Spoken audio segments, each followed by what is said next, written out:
ये क्या हो गया विदुर? ये क्या हो गया? एक भूल के कारण मेरा समस्त वंश समाप्त हो गया विदुर, समाप्त हो गया। यदि उस सभा में मैंने अपने पुत्र को रोका होता तो आज मेरे सभी 100 पुत्र जीवित होते।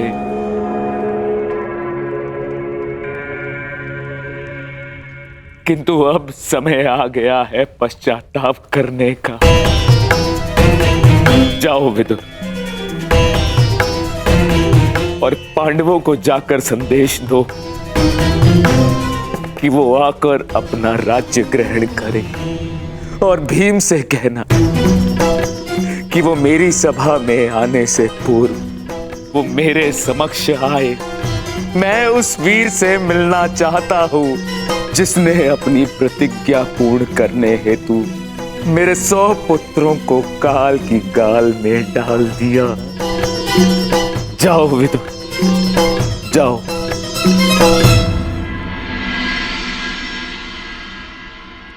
महाराज धृतराष्ट्र की आज्ञा का पालन अवश्य होगा महात्मा विदुर। कल पांडव उनके समक्ष अवश्य प्रस्तुत होंगे।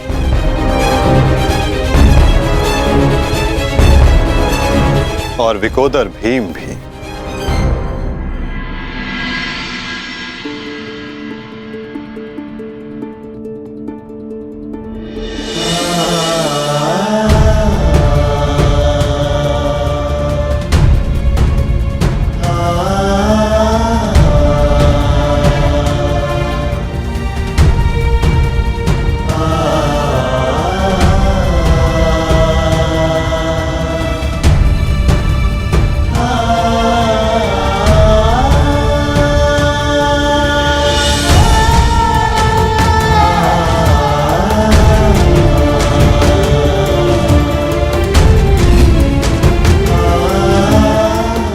कल्याण हो पुत्रों।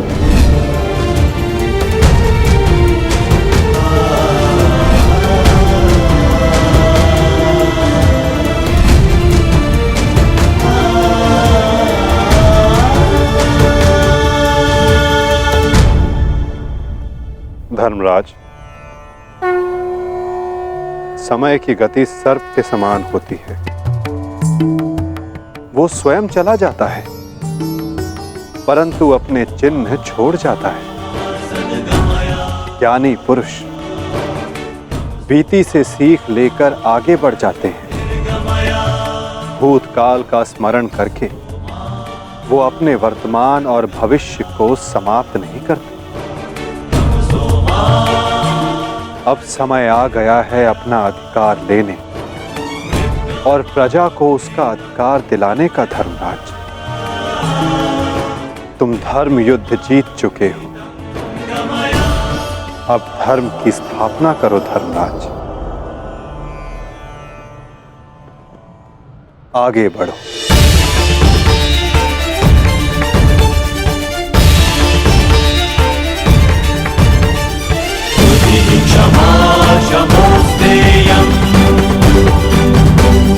शौचमिन्द्रिय निग्रह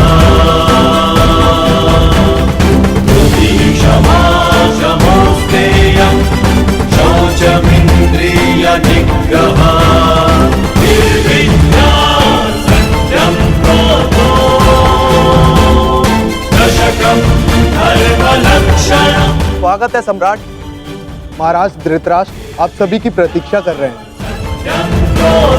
दशकं धर्मलक्षणम्, दशकं धर्मलक्षणम्।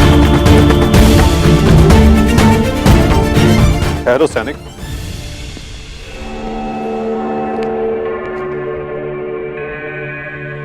मुझे युवराज दुर्योधन का कक्ष देखना है। आइए वासुदेव।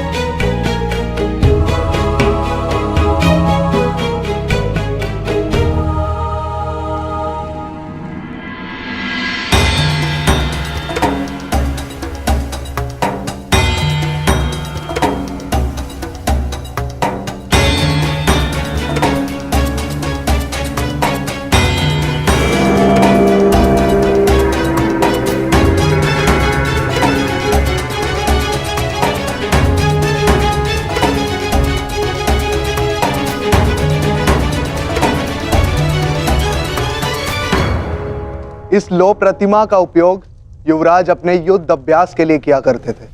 किंतु ना अब दुर्योधन शेष है, ना युद्ध। अब इस प्रतिमा का स्थान बदलने का समय आ गया है।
ये वही सभा है जो भारत के सबसे वीर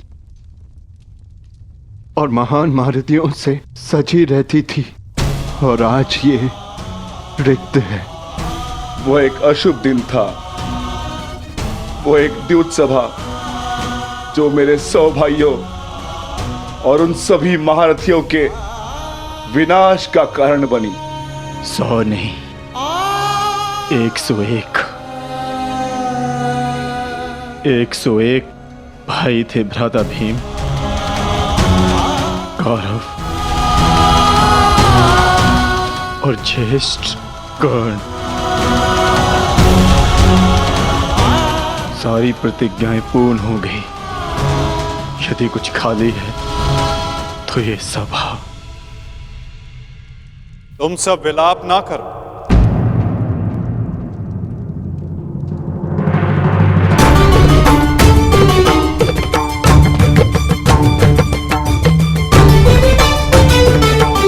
तुम सब ने धर्म के लिए युद्ध लड़ा, ऐसा कुछ नहीं किया जिसके कारण तुम्हें पश्चाताप अनुभव हो। ठीक कहा वासुदेव।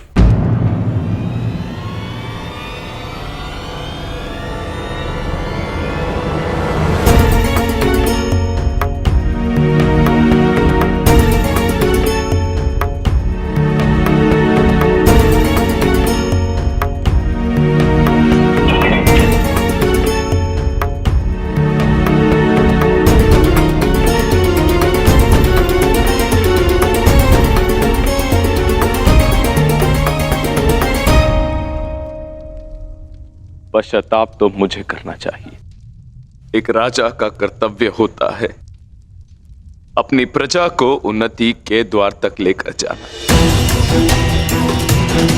और एक पिता का कर्तव्य होता है अपनी संतान को धर्म के मार्ग पर ले जाना। परंतु मैं दोनों में से एक भी कर्तव्य का निर्वाह उचित रूप से ना कर सका। यदि आज ये सभा रिक्त है तो उसका कारण मैं ही हूं वासुदेव। भीम, तुमने मेरे 100 पुत्रों का वध किया है, किंतु अब मुझे तुम्हारे भीतर अपने वो 100 पुत्र अनुभव होते हैं। पुत्र, एक बार केवल एक बार एक अभागे पिता के आलिंगन में आ जाओ।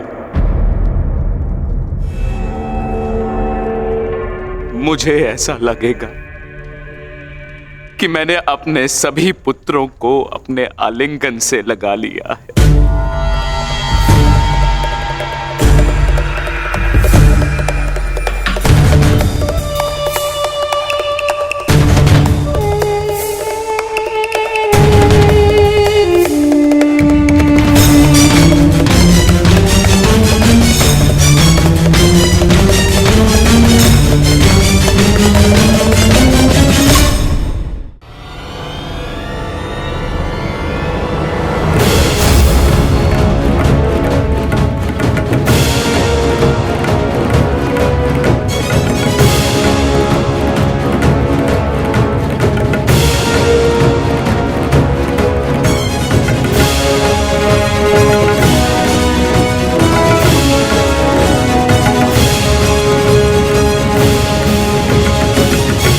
तुम्हारे अंदर 100 हाथियों का बल है ना भीम, और मेरी भुजाओं में भी मेरे 100 पुत्रों का वध करते हुए तुम्हें तनिक भी पीड़ा नहीं हुई भीम? तनिक भी हृदय नहीं कांपा तुम्हारा अपने भ्राताओं का वध करते हुए?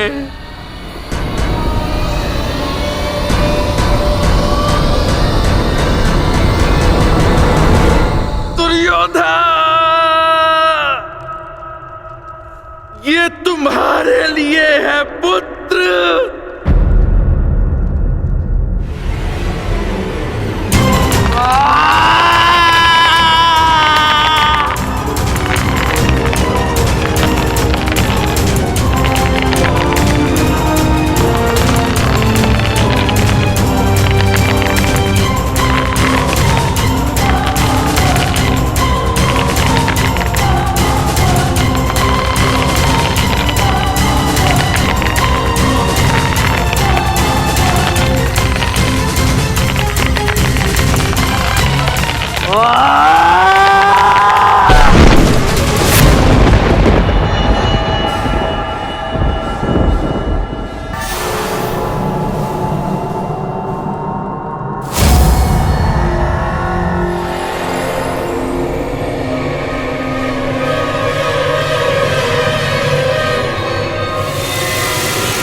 ये तुम्हारा अंत है भीम, अंत है, अंत है, अंत है।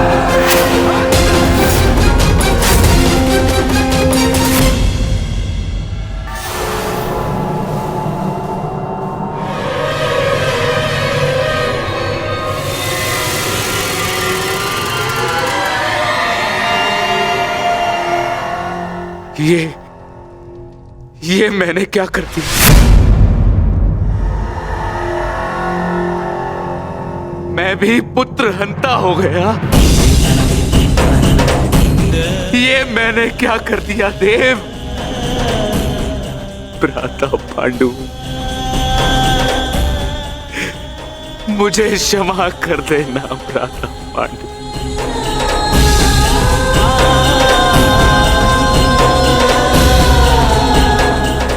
प्रतिशोध की ज्वाला ने मेरे विवेक को हर लिया।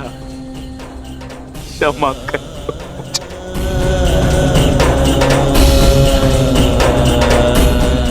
पुत्र भीम,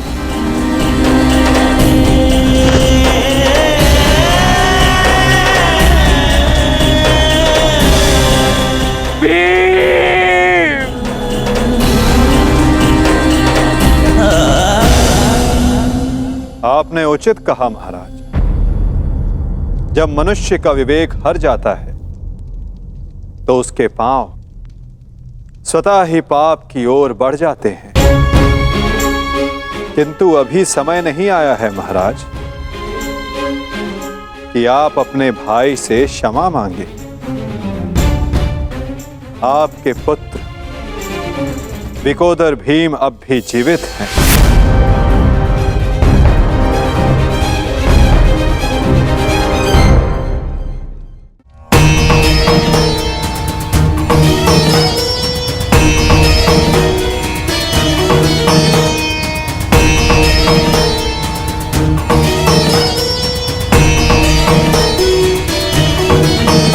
एक विवेकहीन निर्णय ने द्यूत रचा, दूसरे विवेकहीन हठ ने पांचाली का चीर हरण किया।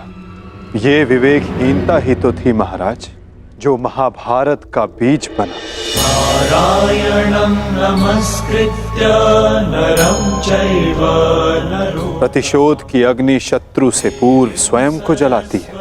व्यासं अपने मन को शांत कीजिए। आप अभी पुत्रहीन नहीं हुए हैं। आपके 5 पुत्र सरस्वती अभी जीवित हैं।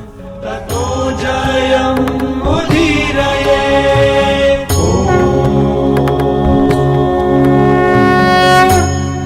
अपने मन की अग्नि को शांत कीजिए।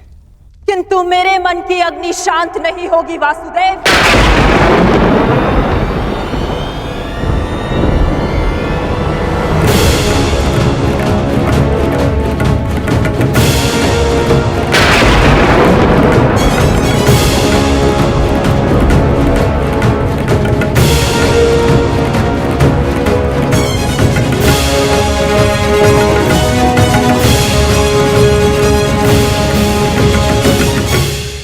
छल से मेरे सभी पुत्रों को मरवा डाला वासुदेव। मैंने प्रयास किया कि मेरा एक पुत्र शेष रह जाए, परंतु उस प्रयास को भी तुम्हारे छल ने भंग कर दिया। श्री बलराम को भी अपने कपट में उलझाकर मौन करवा दिया तुमने, परंतु इस माता की ममता अब मौन नहीं रह सकती। तुम्हारे छल से मेरे कुल का नाश हुआ है वासुदेव। मैं तुम्हें श्राप देती हूं कि जिस प्रकार तुमने मेरे कुल का अंत किया है, उसी प्रकार तुम्हारे कुल का अंत भी होगा।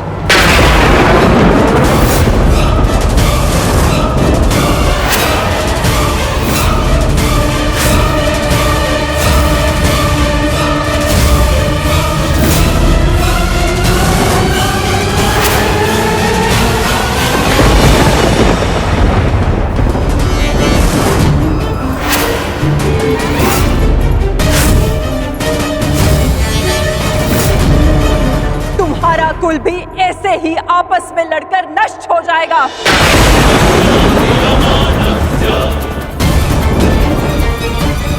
मैं भाग्यशाली हूं कि मेरे नेत्रों पर पट्टी बंधी है और मैं ये सब नहीं देख पाई, परंतु तुम ये महाविनाश अवश्य देखोगे। तुम स्वयं अपने कुल के महाविनाश का प्रारंभ करोगे वासुदेव।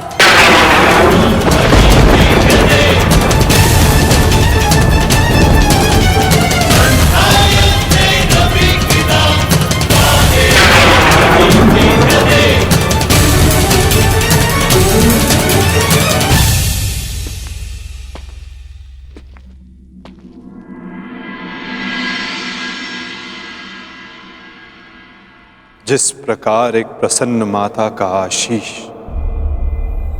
संसार में कोई नहीं रोक सकता, उसी प्रकार एक दुखद माता का श्राप संसार में कोई नहीं टाल सकता।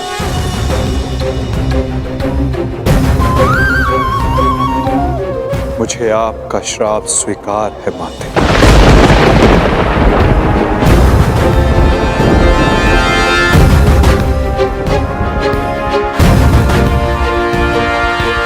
किंतु क्या आपको ज्ञात है कि इस युद्ध का सत्य क्या है? क्या आप जानती हैं कि इस महाविनाश, इस महायुद्ध का वास्तविक रूप क्या है? मेरे साथ चलिए माता, उस कुरुक्षेत्र की रणभूमि पर जो इस महाविध्वंस इस महाभारत की साक्षी बनी है।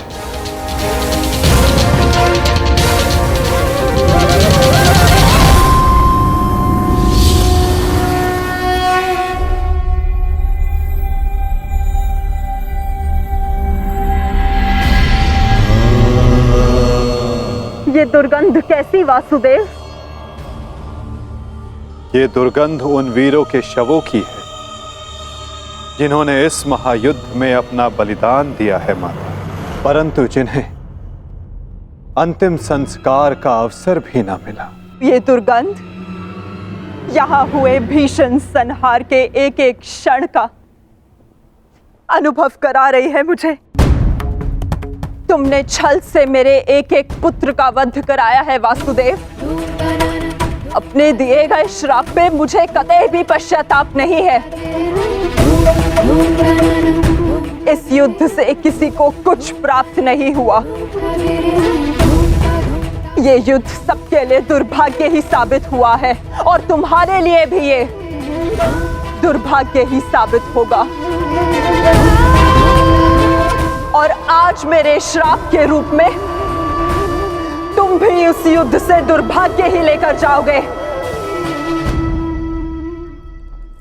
जब आप मुझे अपराधी मान ही चुकी हैं, जब आप मुझे दंड दे ही चुकी हैं, तो आप मेरा कोई स्पष्टीकरण भी स्वीकार नहीं करेंगी माता।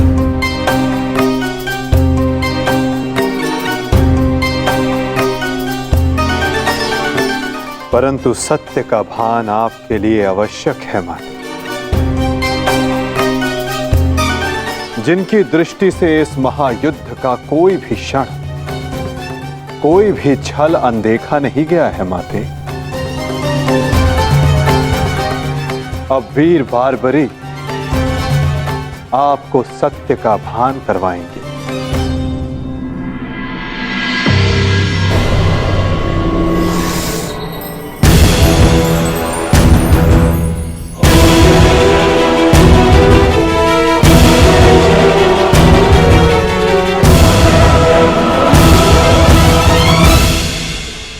अब आपके समक्ष वीर बार्बरीक है गांधार पुत्री, जो आपके पौत्र भी हैं, जो इस युद्ध के एकमात्र दर्शक हैं।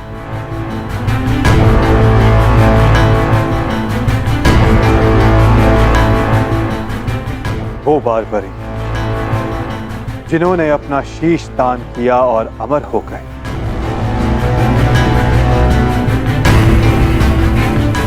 अब वही आपको सत्य का ज्ञान करवाएंगे। वीर बार्बरीक की दृष्टि से इस महाभारत का कोई भी बल और छल अनदेखा नहीं रहा है माता। अब बार्बरीक आपको सत्य बताएंगे।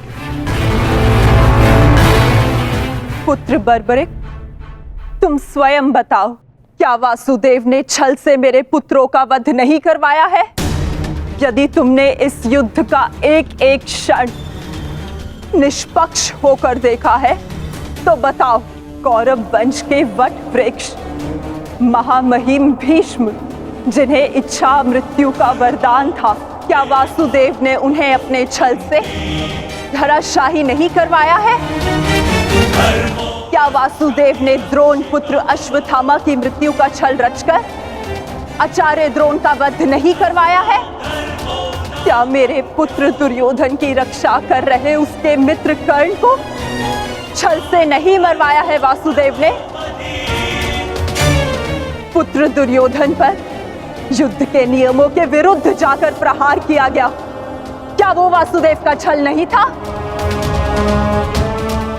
मेरे समस्त 100 पुत्रों के वध का कारण केवल वासुदेव है। क्या ये भी सत्य नहीं है बार्बरिक?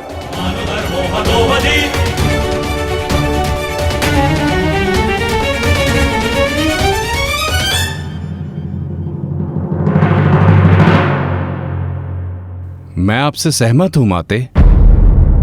ये सब स्वयं वासुदेव ने करवाया।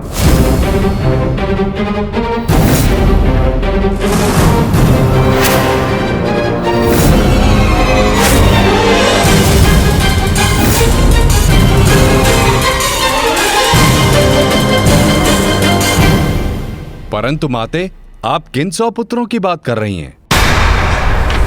कौन भीष्म, कौन कर्ण, कौन द्रोण और कौन अभिमन्यु?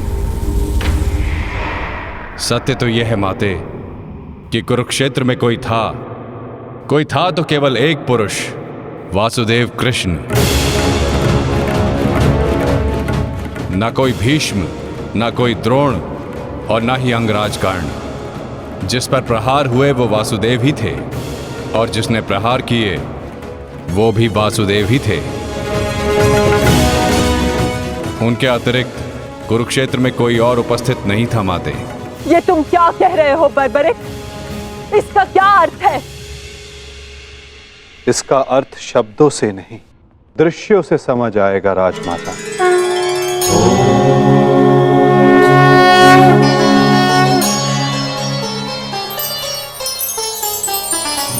नारायणं नमस्ते इस युद्ध के प्रारंभ से अंत तक हर प्रहार मैंने किया और हर प्रहार मैंने ही सहा।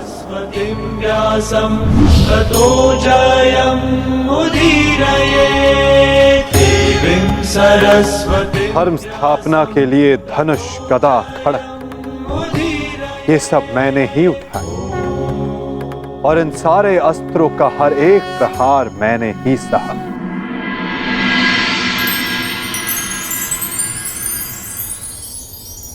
बाण चलाने वाला मैं ही था।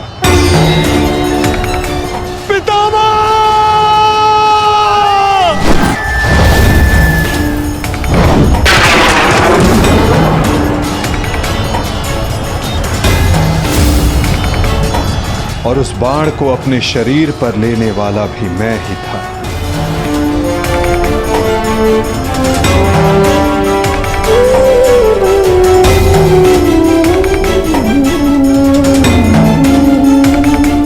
महामहिम भीष्म के रूप में भी मैं ही था और अर्जुन के रूप में भी मैं ही था। और सरशैया पर लेटने वाला भी मैं ही था। अभिमन्यु बनकर चक्रव्यूह मैंने ही तोड़ा।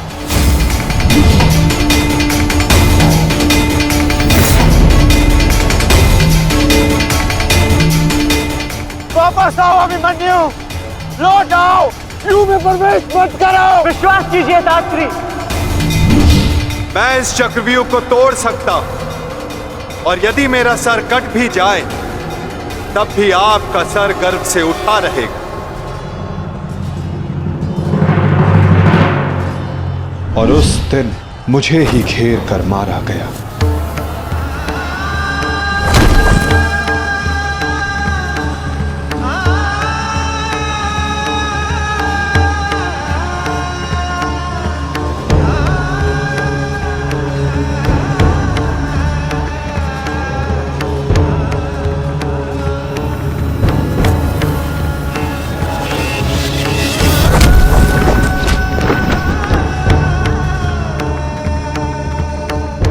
वो मैं ही था जिसने द्रोणाचार्य से कहा कि अश्वत्थामा मारा गया। आपने बिल्कुल सही सुना आचार्य द्रोण। अश्वत्थामा मारा गया। द्रोणाचार्य के रूप में अस्त्र त्यागने वाला भी मैं ही था।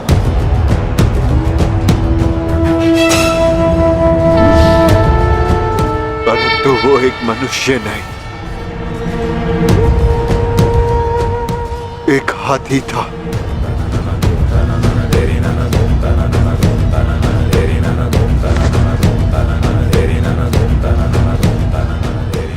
अश्वत्थामा! और धृष्टद्युम्न बनकर मैंने ही स्वयं पर प्रहार किया।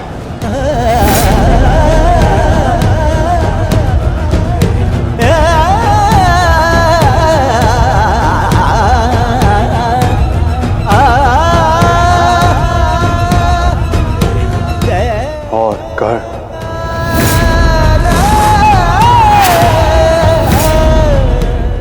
के रूप में मैंने ही अपना कवच अपने शरीर से अलग किया।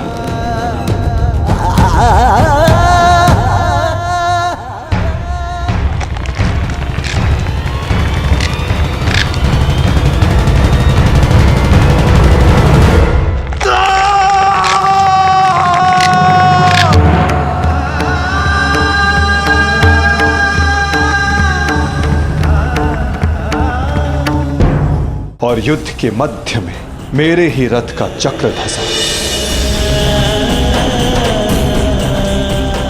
और मेरे ही आदेश पर मैंने ही स्वयं पर अंजलि का अस्त्र चलाया। अंगराज को मुक्त करो पार्थ, अंजलि का अस्त्र का प्रयोग करो।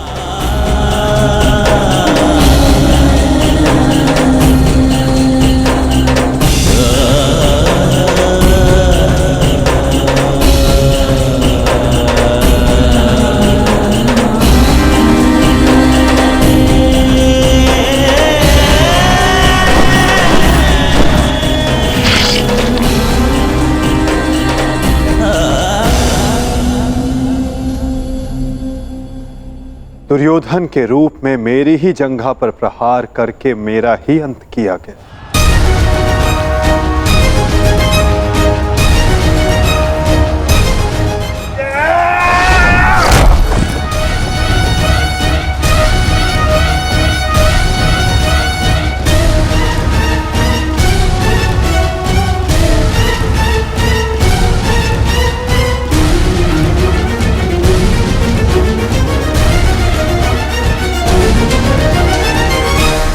द्रुपद हो या धृष्टद्युम्न, विकोदर भीम हो या अर्जुन, सब में मैं ही था। मैं ही विजयी हुआ और मैं ही पराजित हुआ।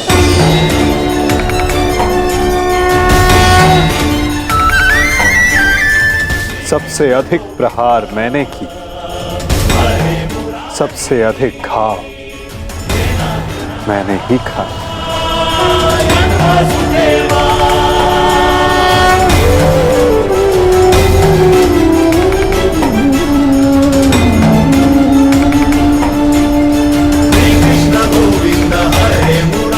अठारह दिनों के इस महासंहार हर बार मृत्यु मेरी ही हुई। गिरता था जो घायल होकर रणभूमि में वो मैं ही था। अश्वत्थामा के अंगों से रक्त पीप श्वेत बनकर मैं ही युग युगांतर तक भटकूंगा।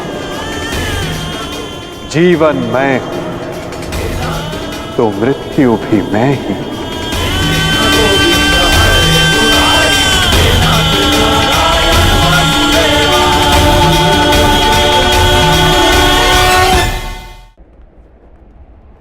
श्राप तुम्हारा स्वीकार है माते।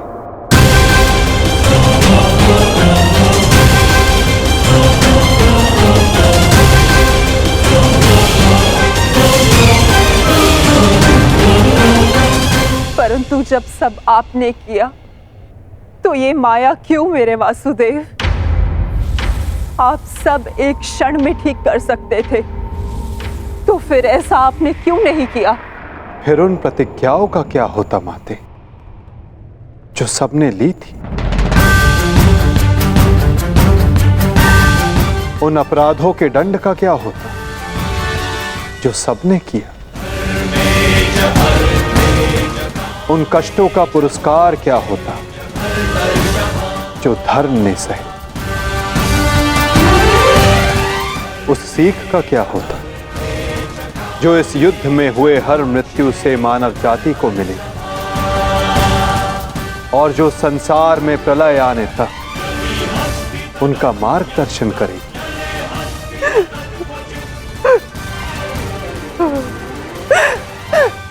मुझे क्षमा कर दीजिए वासुदेव। मेरा श्राप वापस नहीं लिया जा सकता, परंतु क्षमा अवश्य मांगी जा सकती है वासुदेव। अपने पुत्र मोह में खोकर मैं उचित और अनुचित का भेद भूल गई थी। मुझे क्षमा कर दीजिए केशव कि उस हो रहे अधर्म के विरुद्ध ये गांधारी अपने स्वर ना उठा पाए। क्षमा कर दीजिए।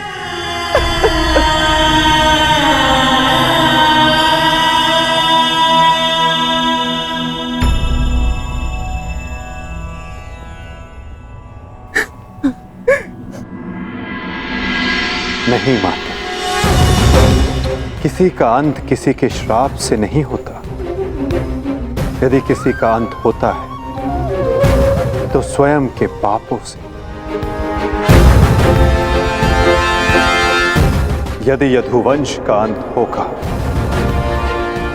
तो आपके श्राप से नहीं माते, अपितु स्वयं के पाप कर्मों से।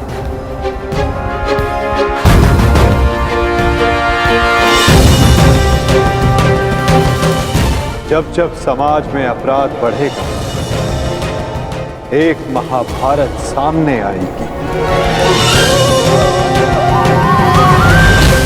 अपने ही अपनों को काटेंगे, कभी कुरुक्षेत्र में तो कभी द्वारका में।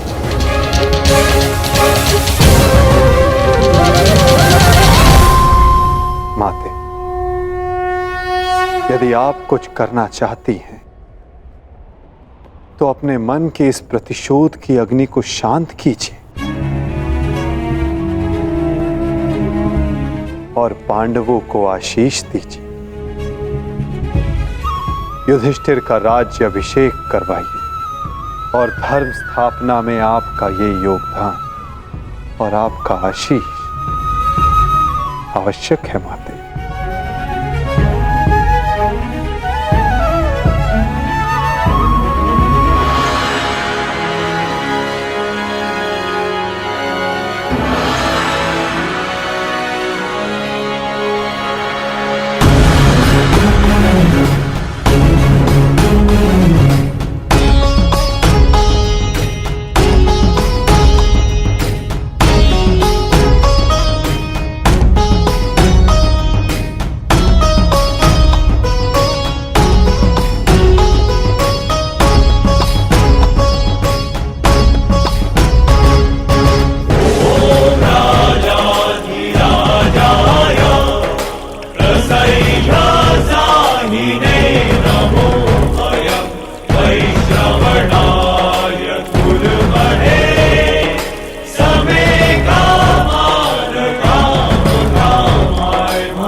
सम्राट युधिष्ठिर की, सम्राट युधिष्ठिर की, सम्राट युधिष्ठिर की।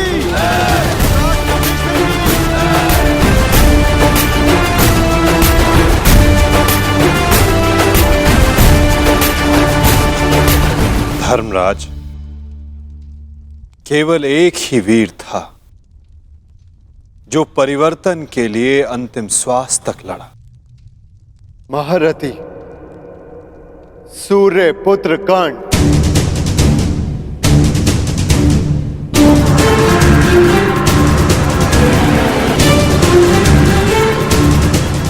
सदैव अपने ज्येष्ठ परिवर्तन के स्वप्न का आदर और सम्मान करना धर्मराज।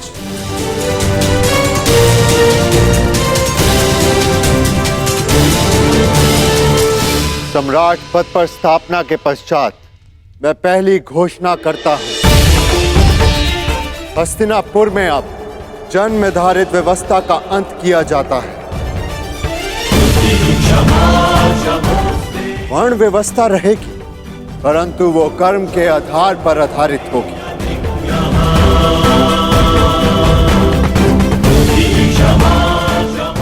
सूत हो या शूद्र हो, सबको शिक्षा का समान अधिकार दिया जाएगा और योग्यता के आधार पर काम, सम्मान और समानता का अधिकार सबको दिया जाएगा। यही धर्म स्थापना की नींव है और यही परिवर्तन का प्रारंभ। सम्राट युधिष्ठिर की, सम्राट युधिष्ठिर की, सम्राट युधिष्ठिर की, सम्राट युधिष्ठिर की। मुझे विश्वास है कि मेरे पश्चात परिवर्तन का अध्याय प्रारंभ होगा।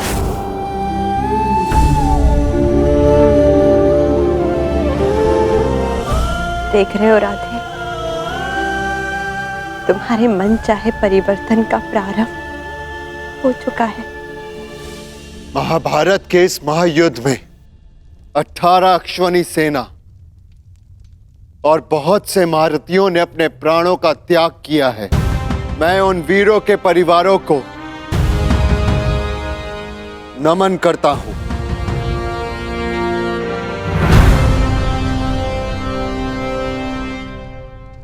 मैं सम्राट युधिष्ठिर ये आदेश देता हूं, युद्ध में सम्मिलित प्रत्येक सैनिक के परिवार को आर्थिक सहायता दी जाएगी। उनके बालकों को शिक्षा, उनके आश्रितों के लिए भरण पोषण की व्यवस्था अब सम्राट का उत्तरदायित्व है। सम्राट युधिष्ठिर की, सम्राट युधिष्ठिर की, सम्राट युधिष्ठिर की, सम्राट युधिष्ठिर की। और भ्राता कर्ण, मुझे विश्वास है कि मैं संसार में सदा राधे कर्ण के नाम से ही जाना चाहूंगा। राधे कर्ण के द्वारा सुझाए गए प्रतिरूप के आधार पर राज्य में समानता की एक नई व्यवस्था विकसित की जाएगी।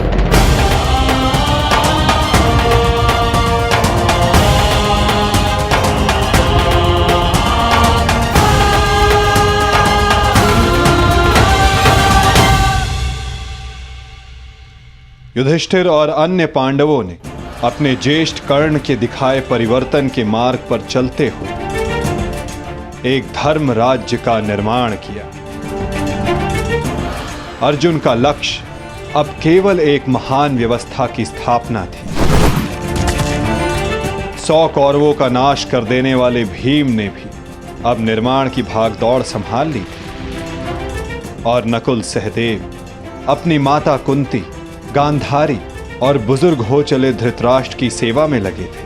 हर ओर धर्म था, संपन्नता थी, आनंद था, परंतु अतीत से छूटा एक बाण परीक्षा बनकर भारत के भविष्य पर मंडरा रहा था।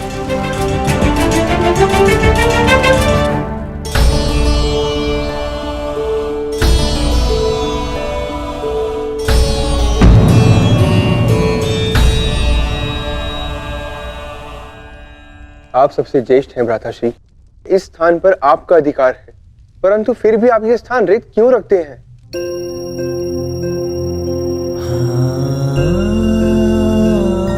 नहीं नकुल, ये स्थान मेरा नहीं है। भ्राता कर्ण हम सबसे ज्येष्ठ हैं और सर्वप्रथम इस स्थान पर सिर्फ उनका अधिकार है।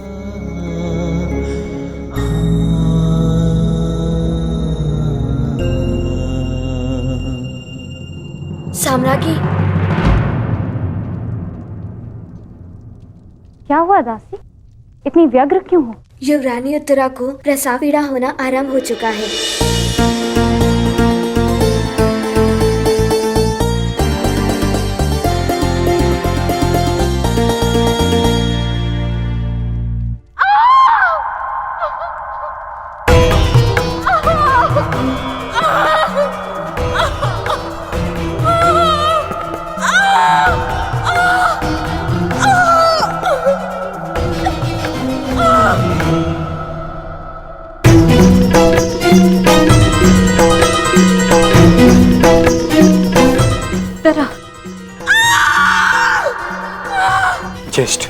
माता कहाँ है?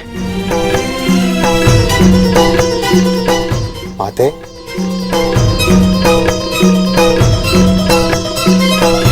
माता, माता वो उत्तरा। हम भीतर जाकर देखते हैं।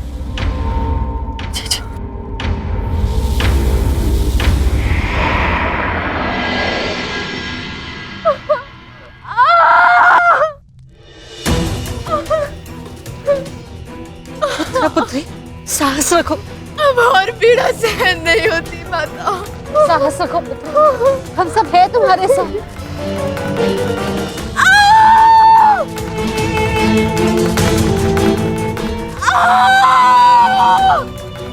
माता, प्रसव पीड़ा तो सबको होती है, परंतु उत्तरा के लक्षण गंभीर हैं।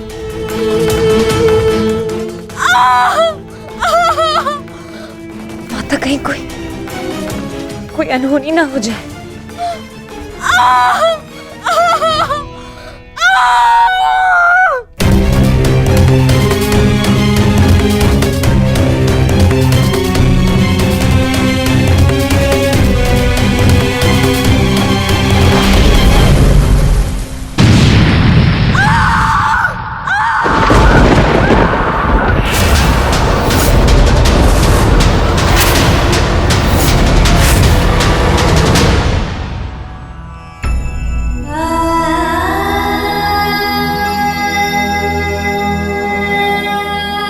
क्या अनर्थ हो गया? अब हम क्या उत्तर देंगे उत्तरा को? उत्तरा,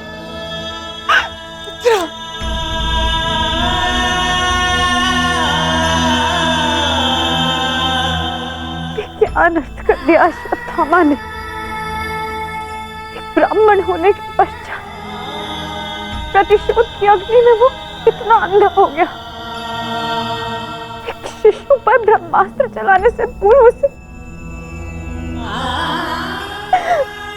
तनिक भी दया नहीं आई।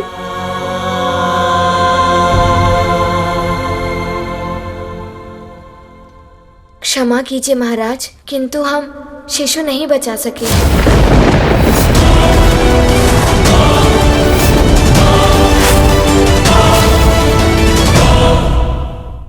ये क्या अनर्थ हो गया? ये सब मेरे कर्मों का फल है। हे नारायण, उस बालक की सहायता करिए। इसमें उस बालक का कोई दोष नहीं है। हे नारायण, सहायता करिए। माता,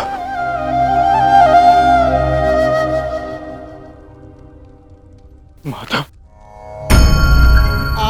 कुछ कीजिए माता, कुछ कीजिए। मैं आपसे विनती करता हूं, हमारे वंश के अंतिम बीज की रक्षा कीजिए, अन्यथा हमारा वंश समाप्त हो जाएगा।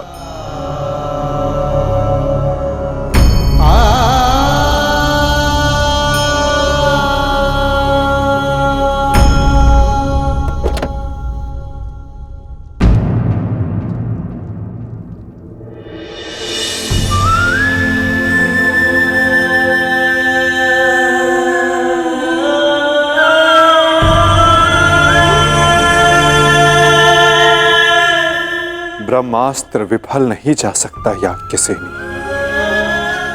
ब्रह्मास्त्र का संधान हुआ है तो उसका परिणाम निकलना भी निश्चित है।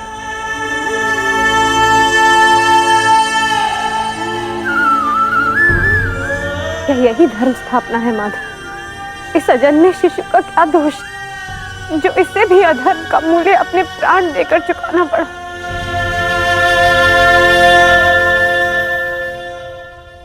एक पापी के पाप का फल निरीह उत्तरा क्यों भुगतेगी?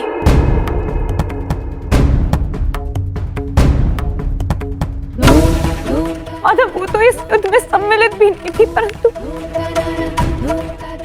परंतु इस युद्ध में उसने अपना सब कुछ खो दिया। अपने पिता, अपना भाई, अपना पति और अब अपना पुत्र।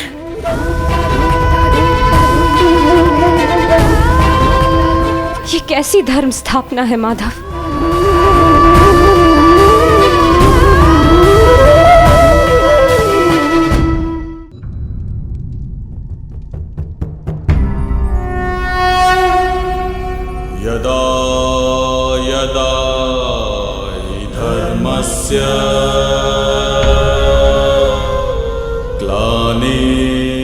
यदि मैंने अपने माता पिता का आजीवन सम्मान किया,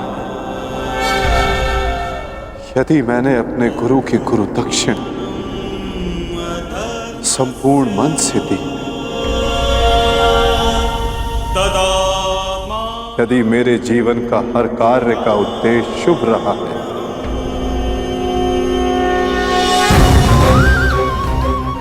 यदि मैंने धर्म स्थापना के लिए संपूर्ण प्रयास किया है,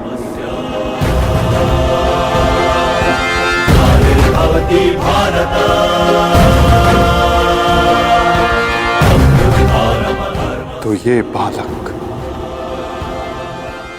अभी और इसी क्षण श्वास ले।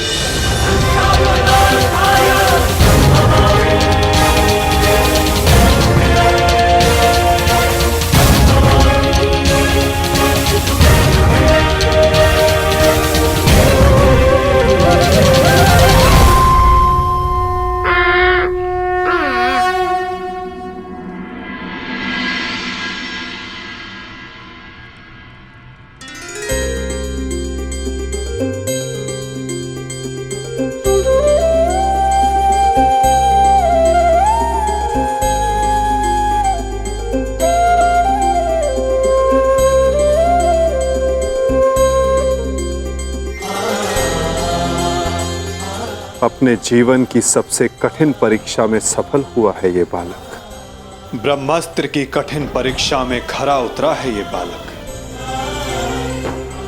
जो धर्म स्थापना का मुख बनेगा।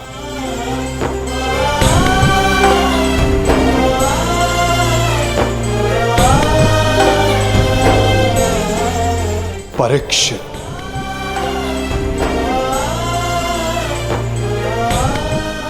हाँ याज्ञसेनी, इस बालक का नाम परीक्षित होगा। विशाली!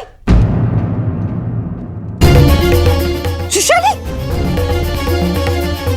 विशाली?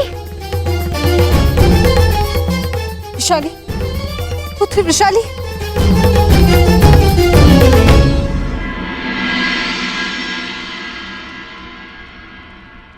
बधाई हो सम्राट।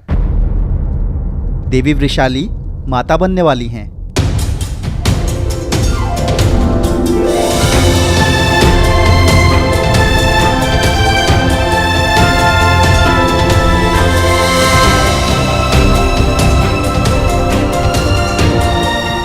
प्रभु को कोटि कोटि धन्यवाद। आज एक दिन में दो शुभ समाचार मिले। अब परिवर्तन के दो सूर्य चमकेंगे हस्तिनापुर।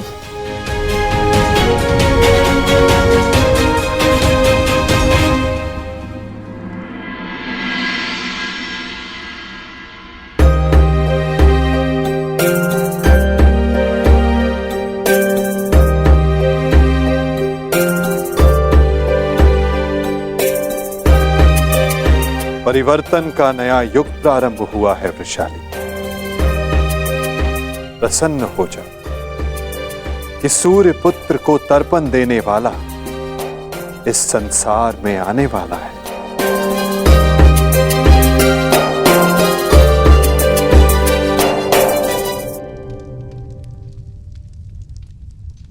अब आप सब मुझे आज्ञा दीजिए।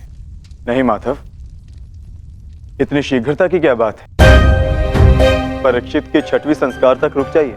द्वारका प्रस्थान करने का समय आ गया है पार्थ। क्या हुआ माधव? सब ठीक तो है ना? नए परिवर्तन का प्रारंभ हुआ है पार्थ, और परिवर्तन और नाश दोनों एक दूसरे से जुड़े होते हैं, और किसी के अंत का प्रारंभ होना अभी शेष है।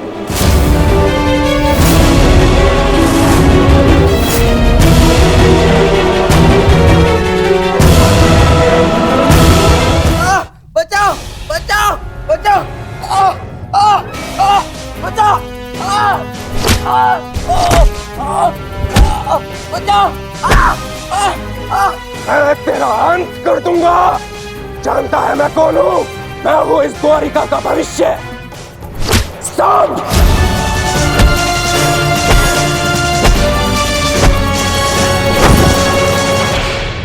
ये क्या दशा बना रखी है सांब?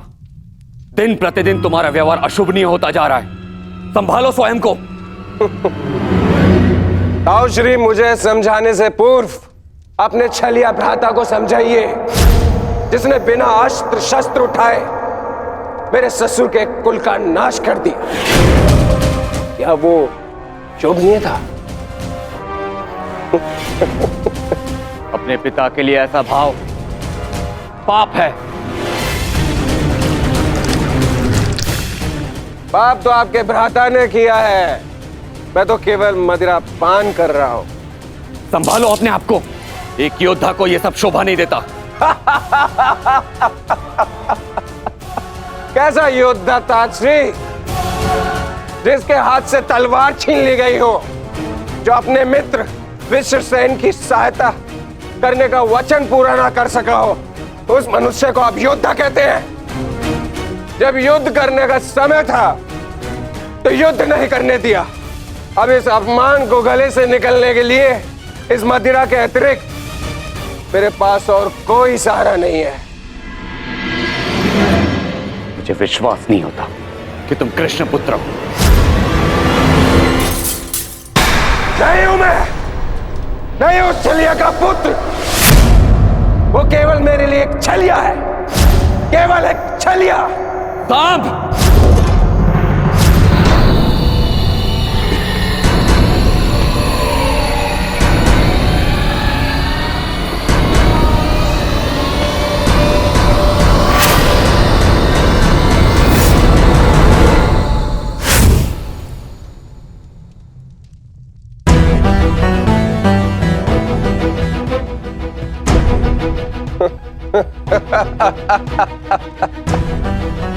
आइए आइए आइए द्वारिकाधीश, आइए।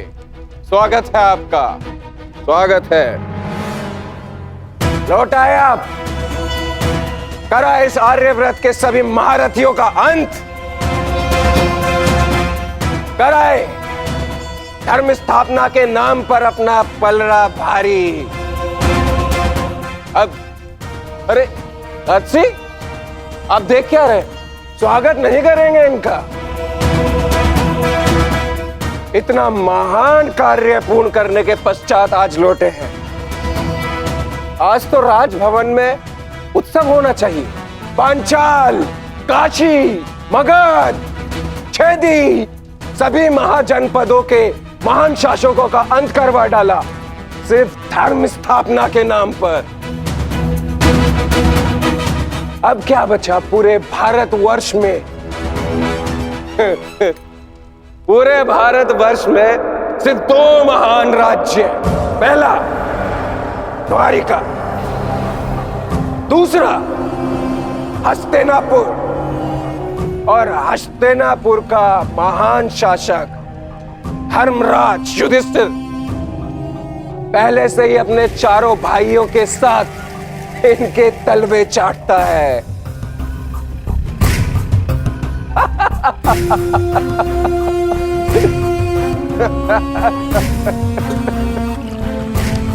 बधाई हो, बधाई हो वासुदेव, बधाई हो। आप अपने उद्देश्य में सफल हुए।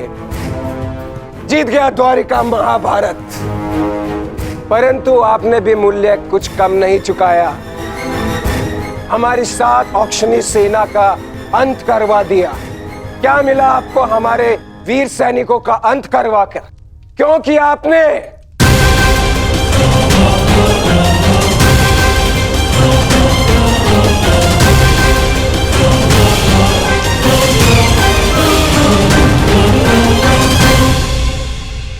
उन सैनिकों ने केवल अपने कर्तव्य का पालन किया था सांब।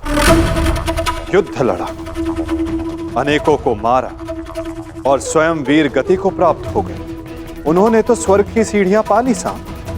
परंतु तुमने अपने साथ क्या किया है पुत्र? तुमने तो स्वयं के जीवन को ही नर्क बना डाला है। तुमने वचन दिया था ना दुर्योधन और लक्ष्मणा को कि महाभारत के युद्ध में तुम नारायणी सेना का नेतृत्व करोगे, तो क्यों नहीं बचाया अपनी सेना को? क्यों छोड़ आए अपने मित्र को अकेला युद्ध में? क्यों साथ नहीं दिया अपने मित्र का साथ, केवल अपने प्राण बचाने के लिए? यदि मैं अपने मित्र की सहायता नहीं कर सका तो केवल आपके कारण। आपने रोका था मुझे। मैंने तुम्हें रोका नहीं था साम, केवल विकल्प दिए थे। विकल्प यार में आपने मुझे भयभीत किया था।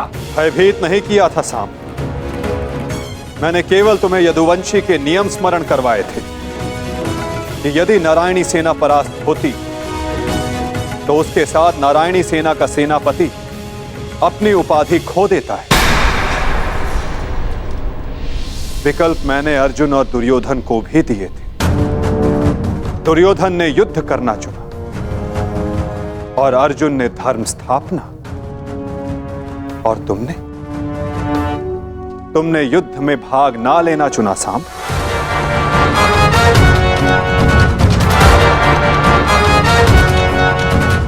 कदाचित यदि तुमने अपने मित्र वीर वृषसेन को उस युद्ध में प्रदर्शन करते देखा होता, तब तुम्हें ज्ञात होता कि वीरता की वास्तविक परिभाषा क्या होती है साहब। यदि तुमने अपने प्राण उस युद्ध में गवा दिए होते तो आज मेरा सर गर्व से ऊंचा होता, किंतु नहीं। तुम तो मदिरा के मद में स्वयं के जीवन को धीरे धीरे करके मार रहे हो। लज्जा आती है तुम पर साहब, लज्जा आती है।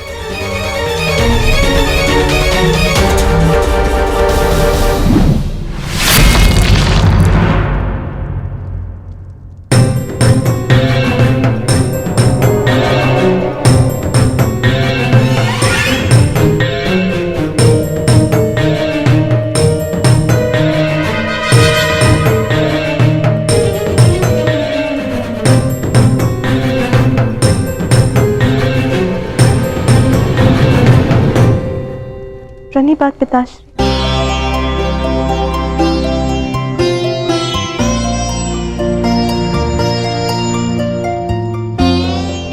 पिताश्री मैं क्षमा। लक्ष्मणा, इतनी लंबी यात्रा से आया हूं पुत्री, भोजन नहीं कराओगी? जी पिताश्री।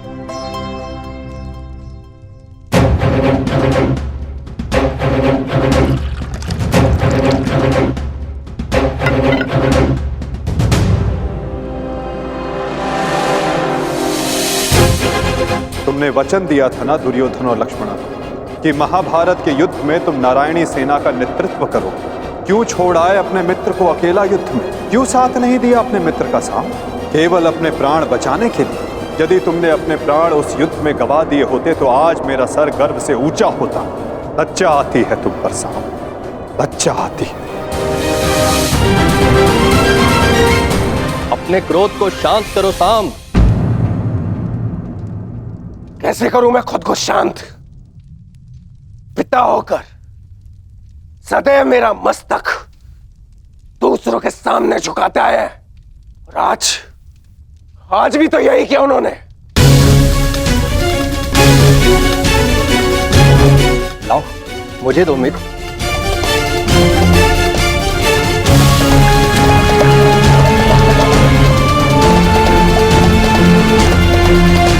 लो पियो।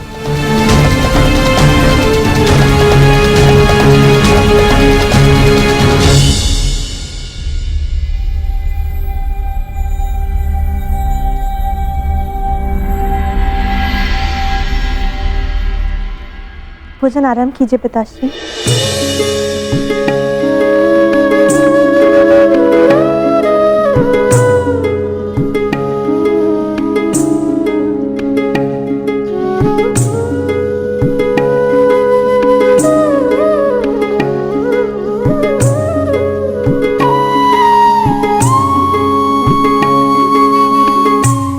पिताश्री, क्या आप मुझे मेरे पिता के विषय में कुछ बता सकते हैं?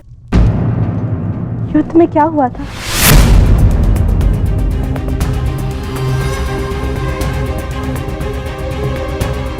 निसंदेह तुम्हारे पिता एक वीर और कुशल योद्धा थे पुत्र, और उन्होंने युद्ध में अलौकिक साहस दिखाया। निश्चित रूप से तुम्हारे पिता से बड़ा गदाधारी इस संसार में और कोई नहीं था पुत्री।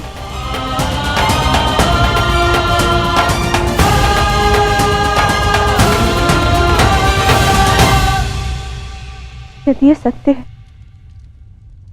तो उन्हें ये संसार छोड़ के क्यों जाना पड़ा पिताश्री? हमारे कर्म और हमारे चयन हमारी नियति निर्धारित करते हैं।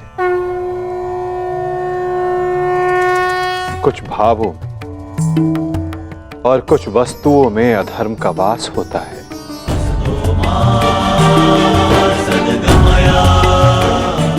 जैसे कि जुआ और मदिरा, ये व्यसन पहले लुभाते हैं और बाद में हमारे ही नाश का कारण बन जाते हैं पुत्री।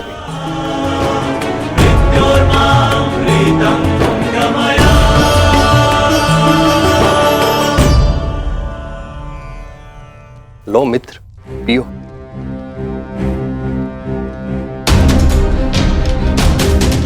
मैं जानता हूं कि तुम बहुत दुखी हो, किंतु चिंता मत करो, तुम्हारे मनोरंजन का प्रबंध कर दिया है मैंने। कैसा मनोरंजन?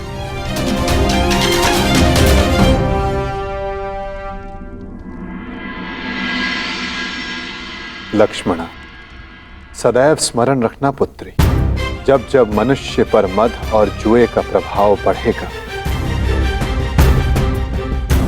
तब तब वो अपने पग अपने पतन की ओर बढ़ाएगा। संभल कर मित्र, आज का विनोद तुम्हारे मन की सारी कड़वाहट बाहर कर ले जाएगा। एक मद्दांध व्यक्ति सबसे पहले अपने बड़ों का आदर करना भूलता है, उनका अपमान करता है, उनका उपहास बनाता है, और उसके पश्चात वहीं से उसका अंत प्रारंभ हो जाता है।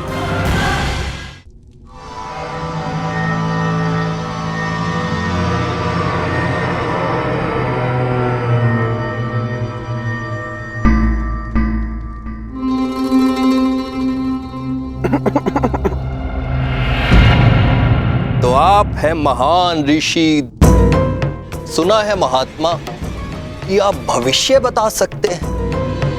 बड़ी प्रशंसा सुनी है आपकी। क्या जानना चाहते हो? यदि ये सत्य है तो बताइए कि इस रमणी को आगे चलकर क्या होगा, पुत्र या पुत्री?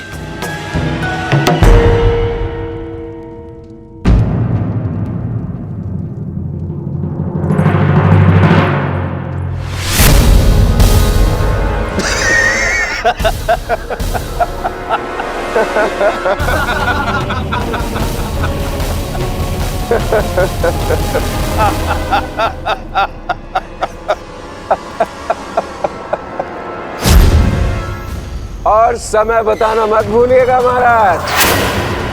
यदि आपकी भविष्यवाणी सत्य नहीं हुई तो आप अपनी बाकी की तपस्या हमारी बंदी गृह में पूर्ण करेंगे।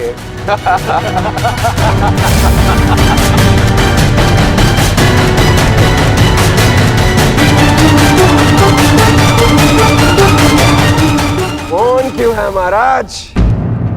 बताइए, मेरी कोख से क्या जन्म लेगा? मदिरा के मद ने तुम्हारे भीतर के मानव को सुला दिया है मूर्ख। अब तुम केवल उस मूसल की भांति हो जिसमें कोई भावना नहीं होती। वो किसी भी वस्तु पर पड़ता है तो उसे कुचल देता है। ये लीजिए पिताश्री, ये हलवा मैंने विशेष रूप से आपके लिए बनाया है।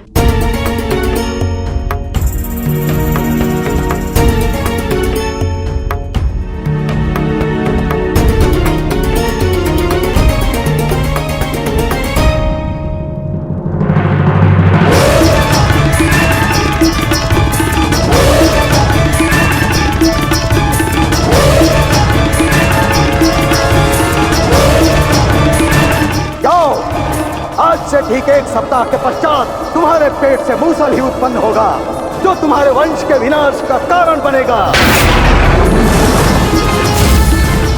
जिस मदिरा के मद में तुमने मेरा अपमान करना चाहा, वो मदिरा तुम्हारे नाश का कारण बनेगी।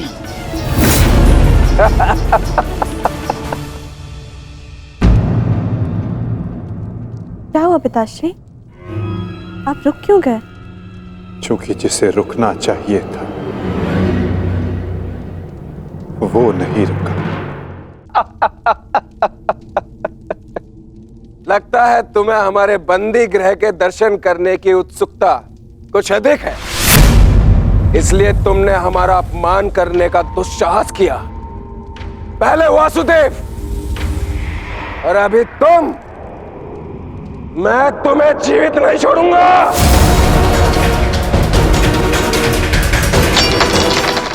अरे ये क्या कर रहे हो मित्र? शांत हो जाओ और इनसे क्षमा मांगो ताकि अपना श्राप वापस ले ले। ये क्या कह रहे हो तुम? इस पाखंडी से क्षमा मांगू? ये एक पाखंडी है। भला कभी किसी पुरुष के कोख से कुछ जन्मते हुए देखा है? ऐसे ढोंगी साधु से डरने की कोई आवश्यकता नहीं।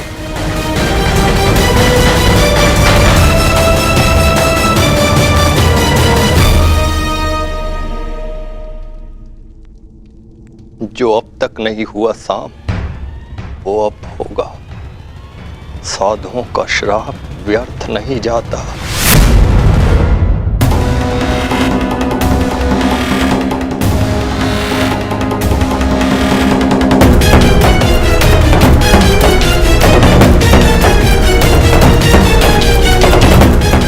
मुझे क्षमा करना पुत्री। कदाचित मैं तुम्हें कह सकता सदा सौभाग्यवती भव।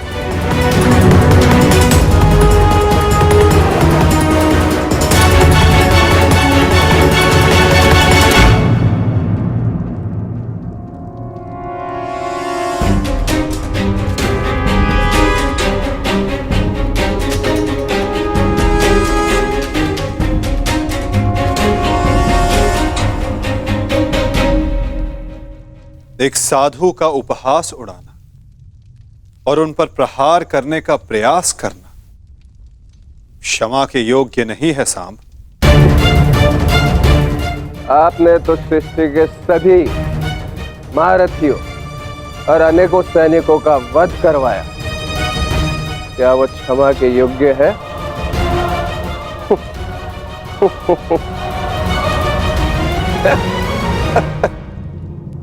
प्रतिवर्मा, तुम्हारी उपस्थिति में यह सब हुआ और तुमने साम को रोकने का प्रयास नहीं किया। क्षमा चाहता हूं वासुदेव, हम तो केवल विनोद करना चाहते थे। मुझे अनुमान भी नहीं था कि बात इतनी आगे तक बढ़ जाएगी।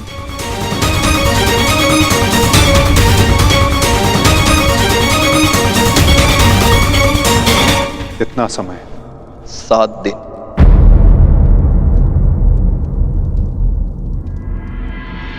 सात दिन बाद